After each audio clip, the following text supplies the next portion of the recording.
होगा। आप अगर इसको यूं करेंगे मिट्टी हो जाएगा। अच्छा,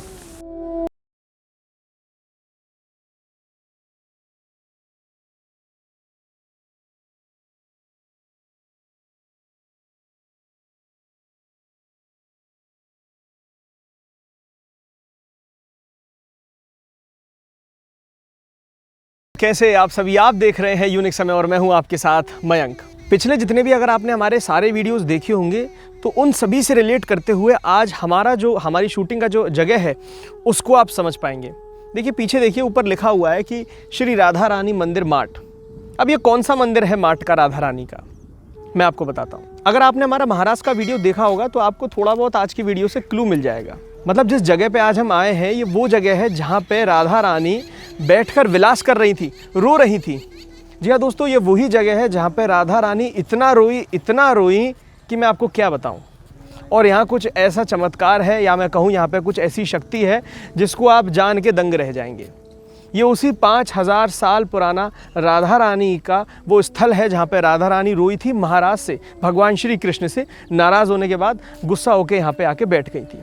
तो चलिए अब मंदिर के अंदर लेकर मैं आपको चलता हूँ और आपको पूरी चीज़ों को दिखाता हूँ और अवगत कराता हूँ। आइए। तो मित्रों, हम यहाँ पीछे से चलकर आ चुके हैं आगे की तरफ और ये देखिए मंदिर अभी अंदर है और ये मंदिर के बाहर का सारा एरिया है जहाँ से ये रास्ता होकर जाता है, जिस पे अभी हम मंदिर की तरफ ही चलेंगे इस रास्ते से। तो आइए अंदर चलते हैं और मैं आपको आगे की चीज़ें दिखाता हूँ।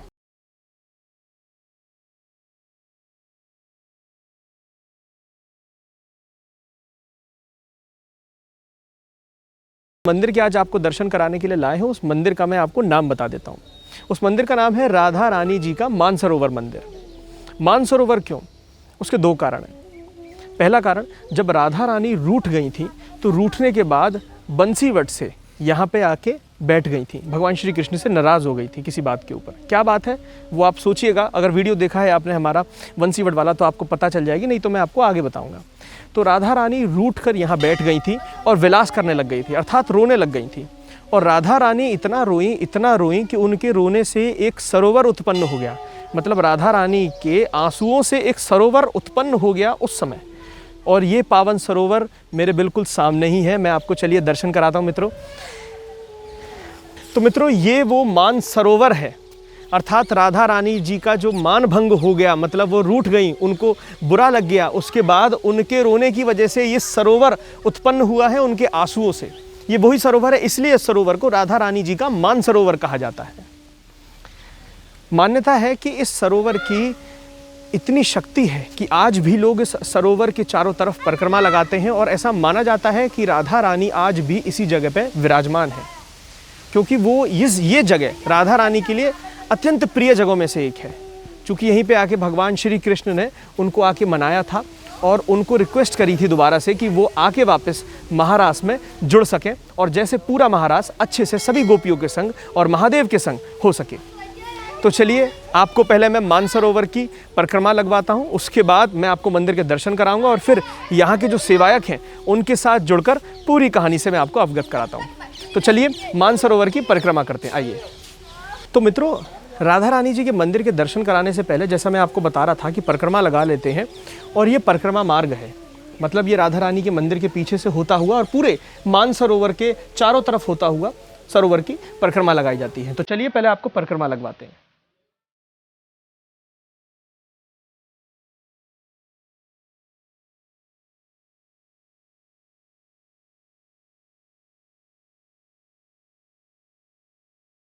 तो मित्रों, बारिश तो इस समय शुरू हो चुकी है और बहुत आनंद आ रहा है, बहुत सुहाना मौसम हो रहा है। मगर अब जब रिकॉर्डिंग करना स्टार्ट कर दिया है तो पहले पूरी रिकॉर्डिंग करते हैं और आप पूरी परिक्रमा लगा लेते हैं, उसके बाद देखते हैं।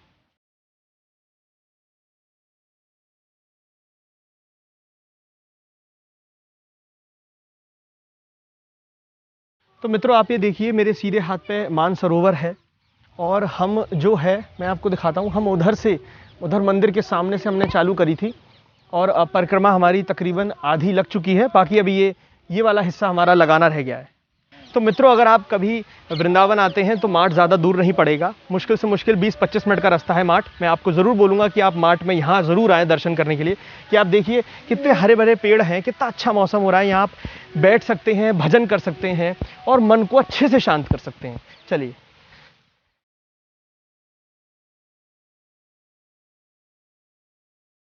मित्रों, देखिए कितनी अच्छी बारिश हो रही है और ये आप सामने देखिए, ये राधा रानी जी का ये मंदिर है जहाँ से अभी हमने सामने से, आपको देखिए वो सामने से हम यहाँ से अभी आए थे और अब आगे चल रहे हैं। बारिश तेज़ हो रही है दोस्तों, तो जल्दी जल्दी परिक्रमा लगाते हैं। तो मित्रों, क्षमा चाहूँगा, बीच परिक्रमा में मैं जल्दी जल्दी भाग रहा था। उसका कारण ये था कि बारिश बहुत तेज़ हो गई थी और आप जैसे कि देख पाएंगे पूरा गीले हो चुके हैं पूरी तरह से और बहुत आनंद आया है। पहली बारिश में आज हम भीगे हैं और आप ये देखिए, मेरी आवाज़ हो सकता है आपको प्रॉपरली नहीं आ रही हो क्योंकि ये मास्क लग रहा है और मास्क पूरी तरह से गीला हो चुका है।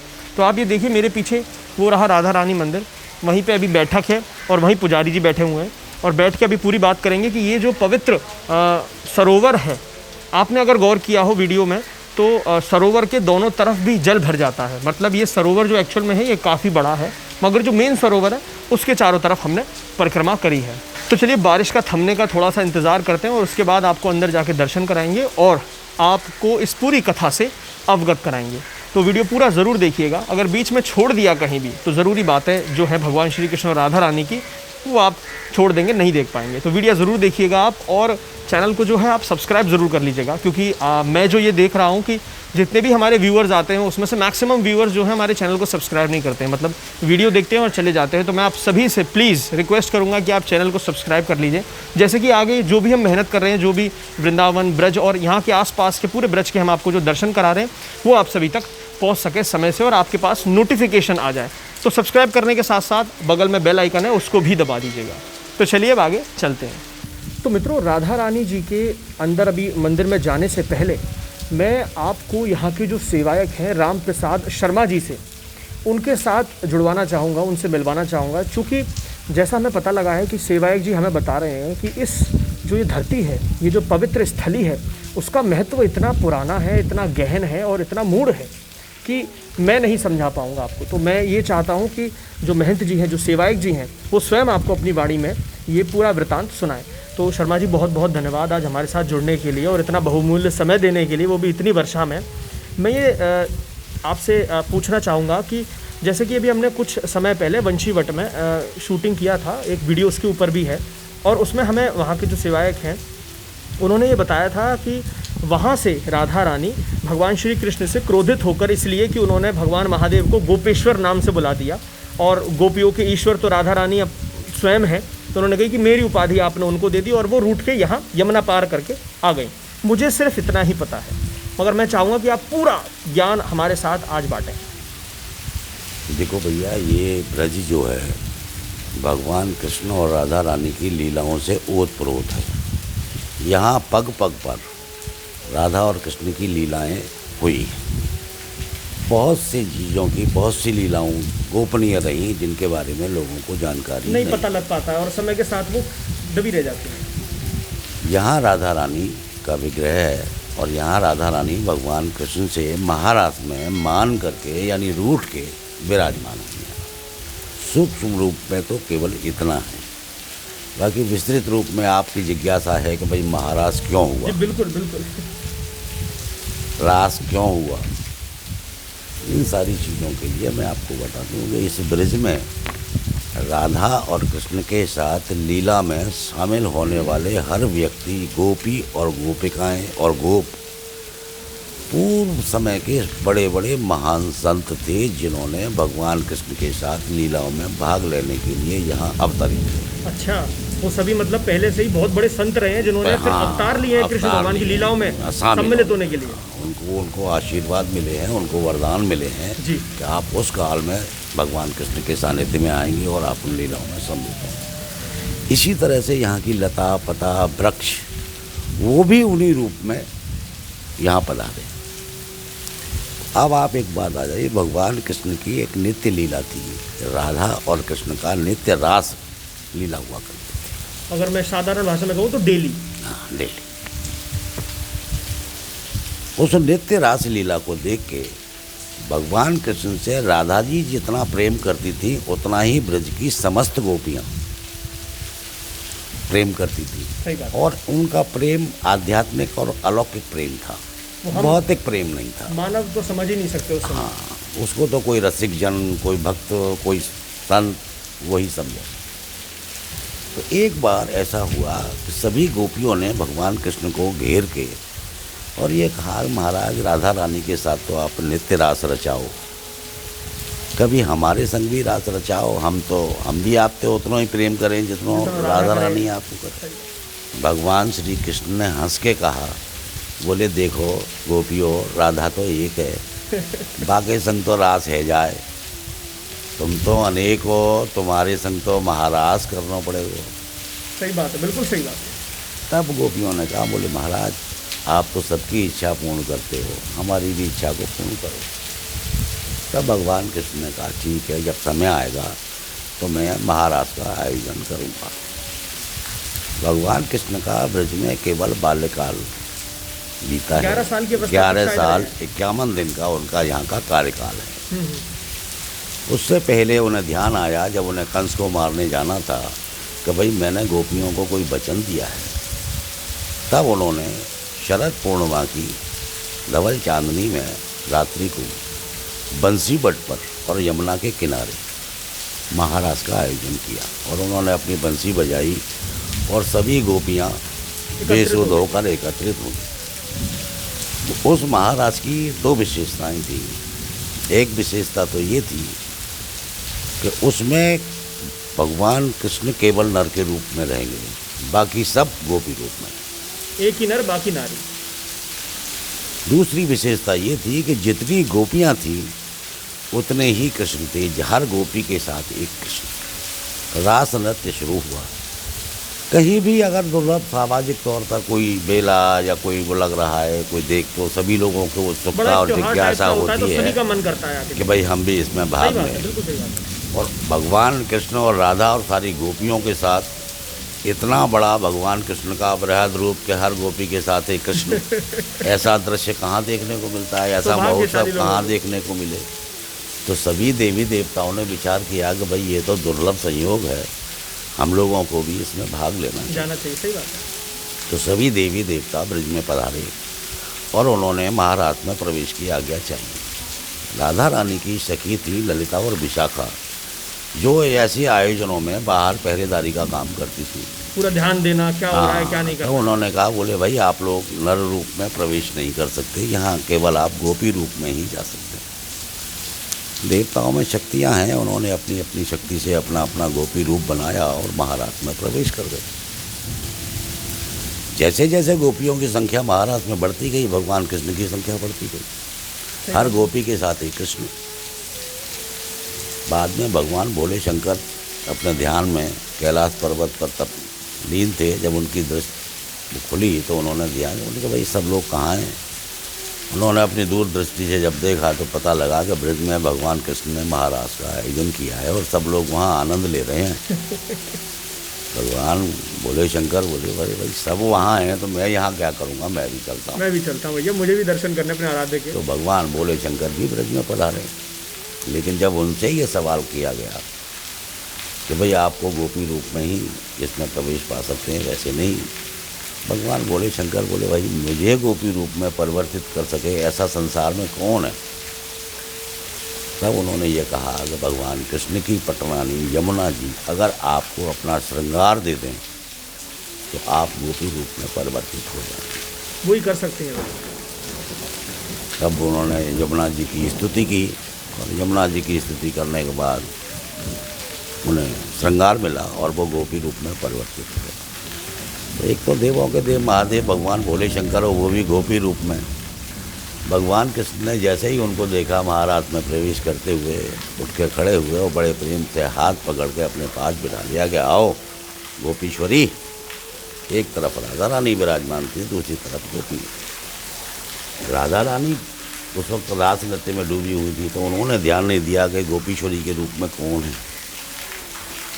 उनको ये लगा कि ये कोई ज़्यादा सुंदर गोपी है और भगवान कृष्ण यहाँ पे रीझ गए हैं तो वो नाराज हो गई। मतलब मुझसे ज़्यादा हाँ। अट्रैक्शन और वो सब सारी बातें वो उस मतलब गोपी को नहीं, गोपी को दे रहे जो हैं। स्थान मेरा है वो स्थान वो इस उन्होंने स्थान दूसरी उनको को दे दे दिया। सही बात है। तो राधा रानी वहाँ से मान करके बीच महाराज छोड़ के रूठ गए। राह छोड़ के वहाँ से लुप्त हो गई और यहाँ आके विराजमान हुई। यहाँ आके विराजमान हुई, लेकिन भगवान कृष्ण और राधा का प्रेम इतना अनन्य और आध्यात्मिक था कि उनका वियोग क्षण भर भी वो सहन नहीं कर पाती थी। सही बात है। जब वो वहाँ से रूठ के आई तो उनके नेत्रों से आंसू बहने लगे। उन आंसुओं से इस सरोवर का निर्माण हुआ और ये सरोवर मान सरोवर कहलाया, क्योंकि मान करके आई, मान करके रोई, इसलिए इसका नाम मान सरोवर। तो सरोवर जो अभी हमने जिसकी परिक्रमा लगाई ये वही सरोवर है? ये वही सरोवर है, यहाँ राधा रानी के अश्रुओं से ये उत्पत्ति उनके हुई। मतलब पवित्र अश्रुओं का ही ये सरोवर है। उनके बड़ी बात है। पवित्र अश्रुओं से ही इस सरोवर की उत्पत्ति हुई।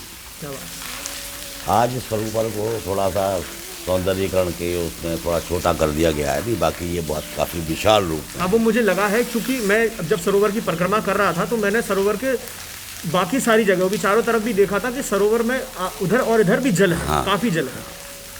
तो बाद में भगवान कृष्ण की विशेषता एक ये भी थी, राधा रानी भगवान कृष्ण की आराधनीय शक्ति थी और बिना राधा रानी की शक्ति के भगवान कृष्ण कोई लीला संपन्न नहीं कर पाते। तो जैसे ही राधा रानी वहाँ से लुप्त हुई, महाराज की लीला समाप्त हो गई। तब भगवान कृष्ण ने देखा कि राधा रानी कहाँ है, तब उन्हें वो ढूंढते हुए आए और यहाँ ऊपर मंदिर है मान बिहारी जी। अच्छा, यहाँ ऊपर मंदिर है मान बिहारी। हाँ, वहाँ राधा रानी की चरण सेवा कर भगवान कृष्ण ने उन्हें मान मनाया, इसलिए उनका नाम मान बिहारी हुआ। अच्छा अच्छा। वहाँ छवि चित्रपट में दर्शन है और ऐसा दर्शन हर स्थान पर नहीं, दुर्लभ दर्शन। ये यहाँ की लीला है। कहते ये हैं संत जन और रसिक जन कि राधा रानी की लीलाओं का जो कार्यकाल था वो यहाँ ब्रज में समाप्त हो लिया, क्योंकि भगवान कृष्ण को द्वारका जाना था। हाँ जी, हाँ जी।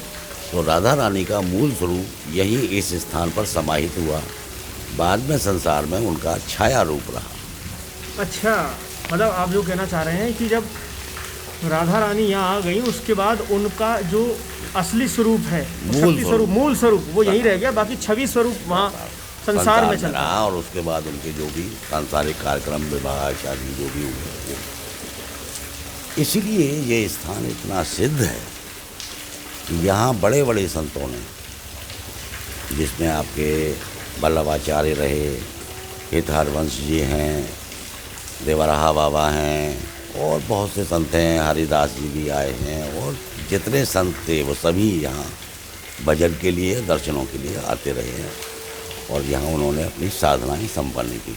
पवित्र स्थली और पवित्र स्थली पर ध्यान ये एक करने तरह से से शक्ति इसको हाँ सिद्ध पीठ समझें इसको आप। यहाँ रह के अगर कोई भजन करता है और राधा रानी में पूर्ण आस्था के साथ भजन करता है तो उसको सिद्धियाँ मिलती हैं। तो सेवायक जी, जैसे अभी हमने चर्चा करी तो उस चर्चा से मैं जो समझ पाया वो आप मुझे बताइए कि ये जो वृक्ष हैं यहाँ के, ऐसे वृक्ष या तो मैंने सिर्फ निधिवन में देखे हैं, बाकी कहीं ऐसे वृक्ष मैंने नहीं देखे। कुछ अलग से वृक्ष हैं झुके हुए धरती की तरफ, ऐसे वृक्ष हैं तो क्यों हैं, एक बार आप बताइए जरा। देखिए, इन वृक्षों के बारे में ये कहा जाता है कि ये राधा रानी की वो सखियाँ हैं जो राधा रानी के जाने के बाद और भगवान कृष्ण के व्रत छोड़ने के बाद इस आशा में वृक्ष बनी हुई हैं और आज भी गलवैयाँ डाल के एक दूसरे से जुड़ी हुई हैं कि भगवान कृष्ण पुनः फिर जन्म लेंगे और फिर हम उनकी लीलाओं में तो ये मतलब आप सम्मिलित कहना चाह रहे हैं, ये वो इंतजार करते हुए वो वृक्ष हैं। हाँ, ये वो गोपियाँ हैं, ये वो गोपियाँ हैं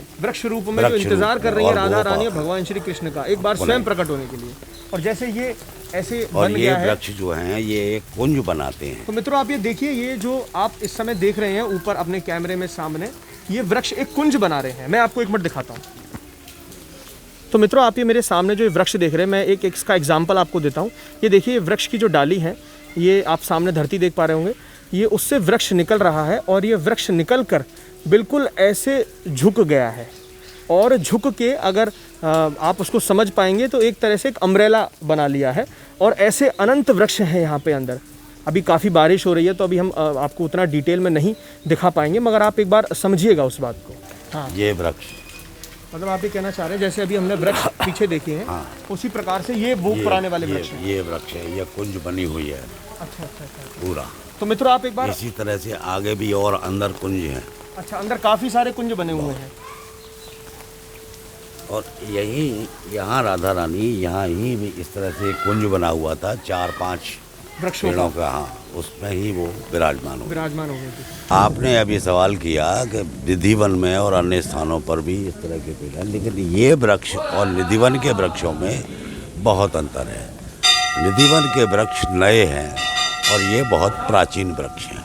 अच्छा, ये प्राचीन वृक्ष है। तो जैसे इसलिए इनका तना और उसको देखने के बाद आप अनुमान लगा सकते हैं कि ये कितने पुराने रहे होंगे और वहाँ कितने पुराने। तो अगर जैसे ये मैं वृक्ष देख रहा हूँ कि एक वृक्ष उठा है और उसके बाद दोबारा से धरती में जाकर फिर एक नया वृक्ष बन गया है, तो उस एक ही वृक्ष से काफ़ी सारे वृक्ष। इन वृक्षों की विशेषता ये है कि इनका तना बिल्कुल सूखा हुआ होगा। आप अगर इसको यूं करेंगे मिट्टी हो जाएगा। अच्छा, लेकिन इसीलिए मैं समझता हूँ इतनी फेंसिंग कराई गई है।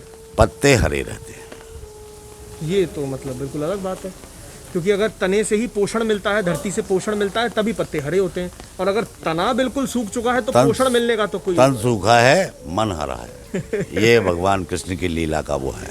इसीलिए इतनी यहाँ पे संरक्षण के लिए फेंसिंग वगैरह करी है। ये सब। तो सेवाई जी बहुत बहुत धन्यवाद इतनी मूल कहानी को इतने अच्छे से बताने के लिए और इतने भाव के साथ बताने के लिए। क्योंकि उससे क्या होता है, जितने भाव से बात बताई जाती है उतने ही भाव से बात ग्रहण करी जाती है। ये मैंने अपने अभी तक के काल में जाना है। और जैसे आपने बताया है उससे मैं ये तो बात समझ पा रहा हूँ कि जो भी दर्शक हमारे चैनल पर इस वीडियो को देख रहे होंगे, जो इस लीला को जानते होंगे और जो नहीं भी जानते होंगे, वो दोनों ही राधा रानी को और भगवान श्री कृष्ण के उस समय के जो मैं कहूँ वो लीला का जो छोटा सा जो क्षण है उसको अपने मन में इस समय जरूर, इंग्लिश में कहूँ तो इमेजिन कर पा रहे हो, साक्षात उतार लेंगे। साक्षात उतार लेंगे। तो बहुत बहुत धन्यवाद इसके लिए, अपना समय देने के लिए। राधे राधे। राधे राधे। तो मित्रों चलिए आपको लेकर चलते हैं और अब आपको राधा रानी जी के उस स्थान के, उस मंदिर के दर्शन कराते हैं जिसके बारे में इतनी सारी अभी हमने चर्चा सुनी है। आइए। तो मित्रों देखिए ये उस मंदिर का प्रांगण है, आप मेरे सामने देख पा रहे होंगे। गोल प्रांगण है और जैसा कि अभी हमें सेवायक जी ने बताया कि इस मंदिर के प्रांगण के ऊपर ही, जहाँ पे राधा रानी विराजमान है, उसके ऊपर ही ये अलग अलग वृक्षों का कुंज बना हुआ था। और यहाँ पे जितने भी संतों ने यहाँ पे तपस्या करी है उन सभी के यहाँ पे कोई ना कोई शक्ति विराजमान है आज भी। तो आप ये देखिए, ये पूरा ये आपका प्रांगण है और इस समय राधा रानी जी के जो है पट इस समय बंद है। खुलते हैं तो फिर हम राधा रानी जी के दर्शन करते हैं।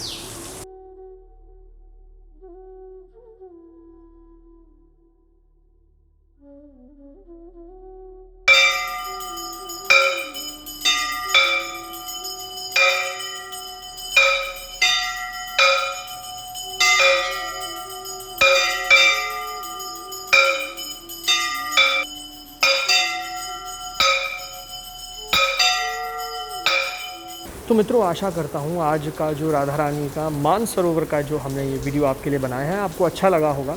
आपने पूरी कहानी समझी होगी, मानसरोवर की क्या लीला है वो आपको समझ में आई होगी, आसपास के वृक्षों को आपने देखा होगा। तो मित्रों अगर आपको हमारा ये वीडियो अच्छा लगा हो तो आप कोशिश करिएगा कि ज़्यादा से ज़्यादा लोगों पे आप इसको पहुंचा सकें।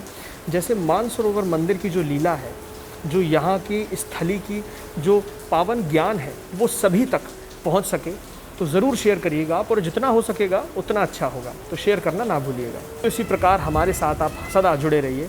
चैनल को अगर सब्सक्राइब नहीं कराए कर लीजिए, कमेंट करके आप हमें अपना प्यार दर्शाइए। और अगर हमारे चैनल के साथ आप जुड़ना चाहते हैं तो नीचे मैंने व्हाट्सएप नंबर दे रखा है, आप उस पर मुझे राधे राधे लिख के भेज सकते हैं। जो भी आगे वाले आने वाले वीडियोज़ होंगे वो सभी हम आपको पहुंचाते रहेंगे और यहाँ की ब्रज से रिलेटेड जितनी भी तस्वीरें हम खुद स्वयं खींच पाएंगे वो सभी आपको पहुँचाएंगे।